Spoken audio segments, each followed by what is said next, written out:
네, 본문 말씀으로 소망의 기념비를 세우시는 하나님, 소망의 기념비를 세우시는 하나님이라는 제목으로 말씀 나눌 때에 하나님께서도 오늘 이 밤에 크신 은혜로 채우실 줄로 믿습니다. 2025년 이제 정말 며칠 남지 않았습니다. 그죠? 예. 금요일로서는 오늘이 마지막인데 이 2025년 이 한 해가 또 2025년이라는 삶을 살아온 우리 성도님들의 항해와 같은 이 삶이 어떤 성도님들에게는 잔잔하고 호수와 같은 평안함으로 살아오신 분들도 있을 것입니다. 또 반면에 어떤 성도님들께서는 정말 쉴 새 없이 몰아치는 풍랑과 같은 고난이 성도님들의 삶에 채워져 가지고 우리 성도님들의 이 2025년 항해의 삶이 이 항해의 삶이 정말 치열한 흔적만 남아 있는 그런 성도님들도 있을 것입니다. 그런데요, 대나무가 높이 자랄 수 있는 비결은요, 중간중간 단단한 마디를 만들기 때문에 대나무가 높이 자랄 수 있다라고 그렇게 이야기를 합니다. 그 마디가 있기에 대나무는 휘거나 꺾이지 않고 쓰러지지 않고 하늘을 향해 아주 높이 뻗어 올라간다고 합니다. 이처럼 한 해를 지나오는 동안 우리 성도님들의 삶 속에 어떠한 흔적이 남아 있든지 간에 이 한 해를 마무리하는 마지막 금요일 밤에 기도의 등불을 밝히기 위해 모인 우리 성도님들의 삶에 에베네셀의 하나님의 평강의 은혜가 가득한 이 밤 되기를 주님의 이름으로 축원합니다. 자, 이 사무엘상 7장의 배경은요, 이스라엘의 역사에서 어찌 보면은 참 암울했던 그 시기를 배경으로 하고 있습니다. 끊임없는 블레셋이 침략하고 또 영적 지도력도 너무나 약해져 버렸습니다. 그리고 하나님의 임재를 상징하였던 법궤마저도 블레셋에 빼앗겨 버렸던 그러한 암울한 시절이었습니다. 자, 이 법궤라는 것은요, 이스라엘 백성들에게는 하나님의 존재 자체를 상징하는 것과 같았습니다. 그러기에 이 법궤를 빼앗겼다라는 말은 하나님의 존재 자체를 잃어버린 것과 같다라는 그런 의미였던 것입니다. 자, 그렇게 이스라엘 백성이 하나님의 백성이었지만은 너무나도 수치스러웠던 20여 년의 세월이 흐른 다음에 이스라엘은 블레셋이라는 또 이스라엘에게 있어서 정말 눈의 가시와 같은 그러한 장벽 앞에서 절망하고 있었고, 영적으로는 너무나도 어두운 암흑의 터널을 이스라엘 백성들은 지나고 있었습니다. 자, 그렇게 소망의 불꽃이 꺼져가던 그때에 하나님께서는 사무엘을 통하여서 이스라엘 백성들을 미스바라는 땅으로 모이게 하셨습니다. 그리고 그곳에서 무너진 신앙을 재건하고 마침내 에벤에셀이라는 소망의 기념비를 하나님께서 세우게 하셨습니다. 자, 오늘 말씀을 통해서 우리가 살아가는 동안 또 이제 내년 며칠이 지나지 않으면은 새로운 2026년이라는 항해의 삶을 또 시작할 것인데, 이 새로운 인생을 살아가는 동안 우리의 인생의 기념비를 어떻게 세워나가야 할지 함께 묵상해 보고자 합니다. 그리고 이 말씀이 지친 25년의 한 해를 살아오면서 지친 심령이 있다면은 그 심령을 다시 세워서 다가올 새해를 향한 담대한 용기가 하나님께서 우리에게 주시는 은혜로 선포되어지기를 소망합니다. 자, 첫 번째로요, 소망의 기념비는 정직한 회개의 눈물 위에 세워집니다. 소망의 기념비는 정직한 회개의 눈물 위에 세워진다라는 거예요. 자, 위대한 건축물에는 기초가 중요하듯이 하나님이 세우시는 소망의 기념비 역시 기초가 무엇이냐에 따라서 아주 그 운명이 결정이 되어진다라는 거죠. 사무엘은 기념비를 세우기 전에 먼저 이스라엘 백성들로 하여금 승리의 비전을 먼저 제시하지 않았다라는 거예요. 대신 그들을 미스바라는 회개의 자리로 이스라엘 백성들을 모았습니다. 미스바는 단순히 지리적인 장소가 아니었죠. 제가 어릴 때만 해도 요즘은 이제 어떤 부흥회가 많이 사라졌는데, 제가 어릴 때만 해도 교회에서 1년에 서너 차례씩 꼭 부흥회를 할 때 타이틀이 꼭 미스바 대부흥성회, 미스바 대회개 집회 이런 식으로 꼭 부흥회를 그렇게 했었던 기억이 납니다. 자, 그러니까 이 미스바라는 지역은 단순히 지리적인 장소, 공간적인 장소 의미로 끝나는 것이 아닙니다. 바로 세워지기 때문인 것입니다. 그러기에 이처럼 소망의 기념비가 세워지는 첫 번째 단계는요, 장소의 이동이 아니라 마음의 이동이 되어야 하는 것입니다. 우리의 마음속에 하나님보다 더 의지했던 것들, 하나님보다 더 사랑했던 세상의 것들을 그대로 남겨두고 있다면요, 그 위에 세워지는 어떠한 기념비들은 마치 모래성과 같은 그런 의미가 되는 것입니다. 마음의 우상을 제거하지 않고 세운 기념비는 결국 무너질 바벨탑을 세우는 것과 똑같다라는 의미가 되는 것이죠. 그러기에 25년 이 한 해를 마무리하면서 사랑하는 우리 성도님들이 가장 먼저 해야 할 일은 바로 사무엘이 온 이스라엘 백성들을 미스바로 모아서 회개의 집회를 가졌던 것처럼 우리 안에 있었던 모든 우상들을 다 제거하고 하나님께로 돌아가는 회개의 운동을 일으켰던 것처럼 이 한 해를 마무리하는 이 시점에 우리가 가장 먼저 해야 할 역시 우리 안에 있는 우상을 찾아내고 그것이 무엇인지 알아내서 그것들을 제거하는 것이 우리가 26년의 새로운 소망의 기념비를 세우기 전에 해야 될 아주 중요한 일이라는 것입니다. 자, 6절을 보면 이스라엘 백성들이 미스바에 모여서 물을 길어 여호와 앞에 붓고 종일 금식하면서 우리가 여호와께 범죄하였나이다라고 자복하고 회개하는 장면이 나옵니다. 자, 여기서 물을 붓는 행위는 상징적인 의미가 있죠.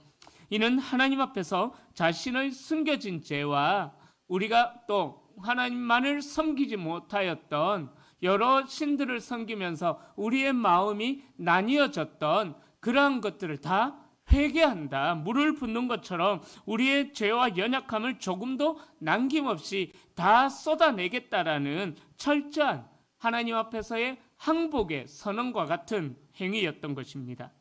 그렇게 이스라엘 백성들이 이방 신들을 제거하고 마음을 여호와께로 향했을 때에 비로소 구원의 역사가 시작되었듯이 우리 역시 이 한 해를 살아오시는 동안 조금이라도 하나님보다 더 사랑했던 것, 그러한 세상이라는 우상들이 우리의 마음속에 조금이라도 남아있다면 새로운 한 해를 시작하기 전에 우리의 마음의 우상들을 다 물을 붓듯 하나님 앞에서 회개함으로 쏟아내야만 한다라는 것입니다. 사랑하는 성도님들, 우리가 어떻게 세울 소망의 기념비는요, 절대로 우리의 업적이나 우리의 자랑 위에 세워지는 것이 아니라는 사실을 기억해야만 합니다. 올 한 해 내가 어떠한 일을 정말 성공적으로 마무리했다, 어떠한 일에서 정말 최선을 다했다, 나의 어떤 인간적인 열심에 나의 하나님께서 세우시는 소망의 기념비가 세울 수는 없다라는 것입니다. 우리가 하나님께서 주시는 은혜로 말미암아 세울 소망의 기념비는요, 오히려 나는 아무것도 아닙니다, 나는 죄인입니다 라는 정직한 회개의 고백 위에 그 토양 위에 세워지게 된다라는 것입니다. 여러분, 소망은 나의 가능성에서 시작되지 않는다라는 거죠. 소망은 나의 불가능을 인정하고 하나님의 전능하심을 붙들 때에 비로소 거기서부터 새 소망이 시작이 되어진다라는 것입니다. 그러기에 우리가 이 한 해를 살아오시면서 여러분들이 가졌던 소망이 어디에 근거하고 있는 것인가? 여러분들이 가졌던 그 즐거움들이, 기쁨들이, 여러분들의 감사의 제목들이 어디에 있는가? 그것을 이 마지막 금요일에 기도하는 중에 잘 깨달을 수 있기를 소망합니다. 기억하십시오. 우리가 나의 연약함, 나의 죄인임을 인정하고 하나님의 도우심을 구하고 하나님의 전능하심을 붙들 때에 거기서부터 그 회개의 자리에서부터 소망의 기념비는 세워지게 된다는 것입니다.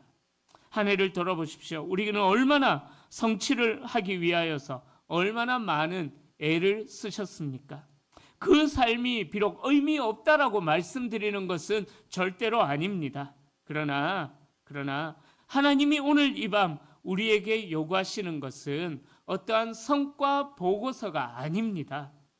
바로 상한 심령을 하나님께서 이 밤에 우리에게 요구하고 계신다라는 것입니다. 그러기에 회개라는 것은요, 후퇴가 아니라 가장 강력한 전진을 위한 준비가, 바로 우리의 마음이 하나님을 떠나 있었던 것들을 다시 하나님께로 돌이킬 수 있는 그 미스바의 기도의 자리가 되기를 소망합니다. 2025년에 그 묵었던 때를 기도의 눈물로 오늘 씻어낼 수 있기를 바랍니다. 그리고 한 해 동안 쌓였던 모든 죄책감과 아픔을 주님 앞에 물을 붓듯 쏟아내어 보십시오. 하나님은 반드시 그 눈물의 회개로 인해 젖은 그 땅을 가장 단단한 소망의 터로, 눈물 젖은 우리의 회개의 마음을 가장 단단한 소망의 땅으로 삼아 주실 것입니다. 자, 두 번째로 소망의 기념비는 위기 속에서 드리는 온전한 예배를 통해서 완성이 되어집니다. 자, 그렇게 미스바에서 회개의 역사가 시작되자마자 이스라엘 백성들에게 곧바로 상상하지 못했던 위기가 또 닥쳐옵니다. 7절을 보면은 이스라엘이 미스바에 모였다는 소식을 듣고 블레셋 군대가 공격해서 올라옵니다. 생각해 보십시오. 하나님 앞에 회개하며 우리가 이전에 섬겼던 그 우상들을 다 제거하고 하나님 앞에서 진실함으로 살겠습니다 라고 결단하며 회개의 기도를 올리자마자 고난이 곧바로 찾아왔다라는 거예요. 얼마나 당혹스럽겠습니까? 이것은 오늘날 우리에게도 일어나는 동일한 당혹스러운 현실입니다. 우리가 회개하고 하나님 앞에 가까이 나가려고 할 때에 세상은 절대로 우리를 그냥 가만두지 않는다라는 거예요. 주님 뜻대로 살기로 했는데 왜 더 큰 환난이 올까? 이런 질문이 우리에게 생길 수밖에 없는 그런 고난을 마주할 때가 있다라는 사실입니다. 하지만 이러한 때에 이스라엘 백성들과 사무엘의 반응을 우리는 주목해야 합니다.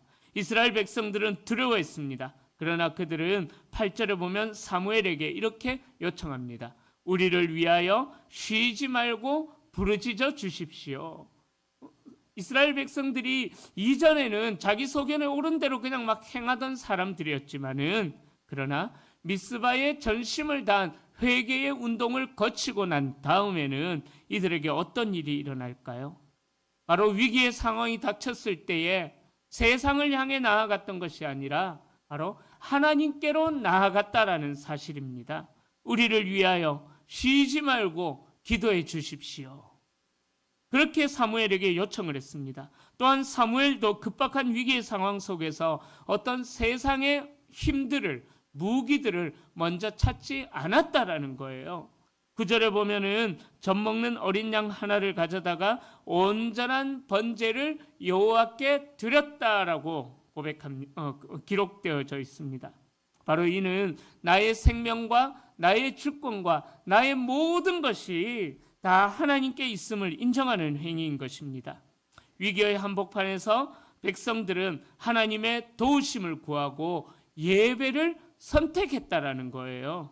위기의 상황에서 그들은 눈앞에 보이는 적군에게 자기의 시선이 빼앗겨거나 마음이 빼앗겼던 것이 아니라 그 위기의 상황에서 이스라엘 백성들도 그렇고 사무엘도 그렇고 하나님께로 마음이 향해졌다라는 것입니다. 사랑하는 우리 성도님들의 한 해는 어떠하셨습니까? 기도하려고 마음먹었는데 그 순간 문제가 터지고 예배에 집중하려고 하면은 혹시나 어려움이 찾아오지 않으셨습니까? 그러나 기억하십시오. 우리가 문제 앞에서 떨고 있을 때에 하나님은 우리가 그 문제를 바라보는지 아니면 하나님을 바라보는지 우리를 테스트, 시험하신다라는 사실입니다. 그러기에 그 문제 앞에서 그 위기의 상황 앞에서 우리가 하나님을 선택할 때 생기는 위기의 상황은 오히려 반전의 역사로 우리가 살아나도록 하나님께서 인도하시는 증거가 된다는 사실입니다. 위기는 우리를 무너뜨리기 위한 도구가 아니라 하나님의 기적을 경험하게 하는 통로가 된다는 사실을 본문에서 우리에게 이야기하고 있는 것입니다. 자, 그렇게 하나님을 선택한 결과 어떤 일이 일어납니까? 10절에 보면 사무엘이 번제를 드릴 때에 여호와께서 큰 우레를 바라셨다. 그래서 블레셋을 다 어지럽게 하셨다라고 이야기하고 있습니다. 이스라엘의 칼이 아니라 하나님이 친히 쳐들어온 블레셋을 다 끝내버리셨다라고 그렇게 이야기하고 있습니다. 우리가 기도의 자리를 지킬 때 바로 하나님께서 우리를 대신하여 싸워주신다라는 사실입니다. 전쟁의 승패는 어떠한 이스라엘의 물리적인 군사력에 있었던 것이 아니었던 것입니다. 바로 하나님을 향한 예배의 순전함에 우리 인생의 승패, 성패인가요? 승패인가요? 코앞까지 들이닥친 절체절명의 그 순간에서 우리가 어떤 선택을 하느냐, 그 선택을 통하여서 드러나게 된다라는 거죠.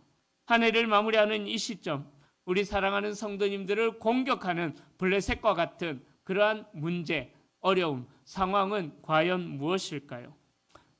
그 위협 소리에 절대로 귀를 기울이지 마십시오. 대신 사무엘처럼 하나님 앞에 회개하는 자리, 기도하는 자리, 예배하는 자리를 지키실 수 있기를 축복합니다.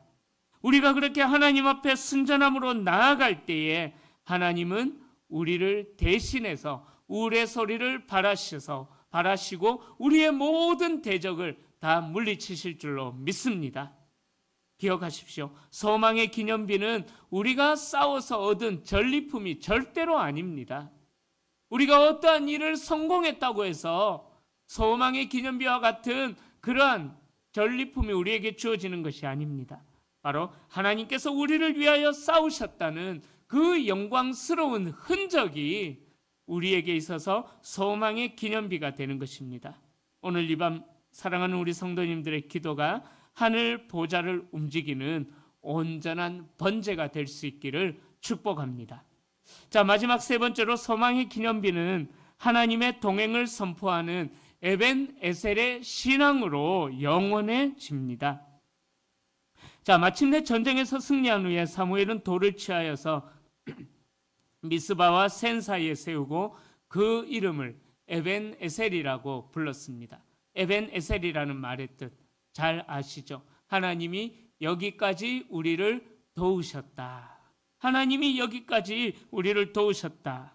바로 이 선포가 우리가 세워야 할 궁극적인 소망의 기념비가 되는 것입니다. 이 기념비는 과거의 승리를 기념하는 동시에 미래를 향한 소망의 이정표가 되는 거예요. 하나님이 우리를 여기까지 도우셨다. 이 기념비는 단순한 과거의 기록으로 끝나는 것이 아니라 미래를 향한 하나님의 약속의 표징인 것입니다. 여기까지라는 말 역시 단순한 물리적인 거리나 어떤 시간의 종착점을 의미하는 것이 아니죠.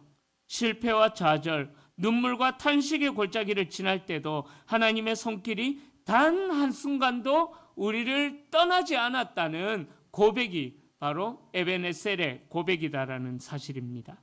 우리가 성공했을 때만 하나님이 우리를 도우신 것이 아니었습니다.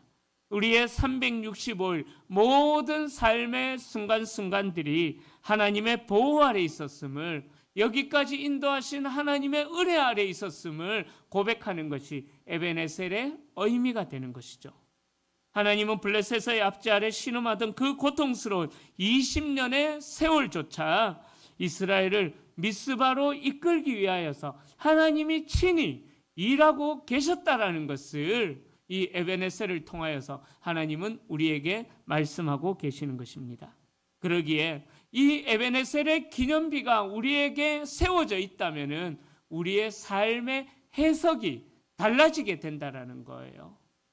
기억하십시오. 에베네셀의 이 의미가, 이 말의 의미, 하나님께서 여기까지 우리를 도우셨다, 이 의미가 우리의 마음속에 기념비처럼 세워져 있을 때에 우리가 삶을 바라보는 삶의 해석도 달라지게 되는 것입니다. 지나온 2025년을 돌아볼 때에 아픈 기억들도 있었을 것입니다. 그 아픈 기억들 위에, 그 눈물의 기억들 위에 에벤에셀의 기념비를 세우십시오. 그 해석이 들어가는 순간 상처는 간증이 되고요, 그 해석이 들어가는 순간 아픔은 오히려 소망의 근거가 되는 줄로 믿습니다. 그 해석이 들어가는 순간 앞으로 펼쳐질 우리의 삶 역시 해석이 달라지게 되는 거예요. 어떠한 삶의 상황을 만난다고 할지라도 하나님이 우리를 여기까지 도우셨다라는 해석만 굳게 기념비처럼 우리의 마음속에 자리 잡고 있으면요, 우리의 믿음은 절대로 흔들리지 않게 되는 것입니다. 왜 우리의 믿음이 흔들리고 우리의 소망이 흔들리게 될까요? 하나님이 우리를 여기까지 도우셨다, 나의 모든 삶에 일거수일투족 하나님이 함께 하셨다라는 그 믿음의 확신이 부족하기 때문에 어찌 보면 우리의 신앙이 흔들리게 된다라는 것입니다. 그러기에 기억하십시오. 이 에베네셀의 해석이 들어가는 순간 우리의 모든 삶은 간증의 삶으로, 하나님의 살아계심을 자랑하는 주인공과 같은 삶으로 살아가게 될 줄로 믿습니다. 이 소망의 기념비는 돌에 새겨지는 것이 아니라 하나님의 은혜를 기억하는 성도의 마음에 새겨져야만 합니다. 그렇게 하나님의 은혜를 기억하는 성도의 가슴 속에 영원히 세워져야만 합니다. 여기까지 도우시는 하나님을 신뢰하는 사람은 아직 가보지 않는 2026년의 삶도 전혀 두려울 것이 없고 전진하는 삶을 살아갈 수가 있습니다. 지난 날까지 우리를 지키신 하나님이 어제까지, 또 조금 전까지, 방금 전까지 우리를 지키셨던 하나님이 앞으로 여호와 이레의 하나님이 되셔서 우리의 앞길도 준비하시고 예비하고 계심을 믿기 때문인 것입니다. 이제 사랑하는 우리 성도님들의 심령 중심에 에베네셀의 기념비를 세울 수 있기를 축복합니다. 우리 성도님들께서 세우는 기념비는 과거를 돌아보게 하지만 동시에 소망으로 가득 찬 미래를 내다보게 할 줄로 믿습니다. 그리고 이 기념비는 시간이 흘러도 변하지 않는 하나님의 신실하심을 증거할 줄로 믿습니다. 여러분들이, 그리고 여러분들의 자녀들이, 그리고 이웃들이 우리 성도님들의 삶을 보면서 정말 하나님이 도우셨구나, 저 사람은 정말 하나님이 도우셨구나 라고 고백하게 만드는 우리 성도님들이 될 수 있기를 소망합니다. 이제 말씀을 정리합니다. 사랑하는 성도님들, 오늘은 2025년 며칠 남지 않았지만 금요일은 마지막 금요일입니다. 오늘 이 밤이 단순한 시간의 마지막이 아니기를 축복합니다. 하나님께서 사랑하는 우리 성도님들의 인생에 위대한 기념비를 세우는, 그래서 완성하시는, 그 기념비가 완성되어지는 은혜의 밤이 될 수 있기를 축원합니다. 우리에게 베푸신 과거의 은혜를 우리의 마음에 새기면 하나님은 에벤에셀의 은혜를 우리의 미래의 삶에 새겨나가실 줄로 믿습니다. 하나님은 2026년이라는 새로운 삶 위에도 하나님은 이미 수많은 에벤에셀의 기념비를 사랑하는 우리 성도님들의 삶 가운데 허락하시고 또 세우신 줄로 믿습니다. 준비해 두셨을 것입니다. 낙심하지 말고 뒤를 돌아보며 감사하고 앞을 내다보면서는 찬양하십시오. 이 믿음의 선포가 우리의 삶을 새롭게 하실 것입니다. 사랑하는 성도님들, 한 해 동안 이 기도의 자리를 지킨다고 너무나 많이 수고하셨습니다. 그러나 그 수고보다, 우리 성도님들의 수고보다 하나님의 은혜가 더 컸음을 절대로 잊지 마십시오. 에베네셀의 하나님과 함께 소망의 기념비를 가슴에 품고 새해를 당당히 걸어나가시는 우리 성도님들이 될 수 있기를 축복합니다. 그리고 소망의 기념비를 세우시는 우리 성도님들에게 하나님의 놀라운 은총이, 그리고 한 해를 눈물과 기도로 마무리하는 성도님들의 삶과 과정 위에 에베네셀의 그 기념비가 세워져서 영원토록 하나님의 은혜 가운데 거하시는 우리 모든 성도님들이 다 되시기를 주님의 이름으로 간절히 축원합니다.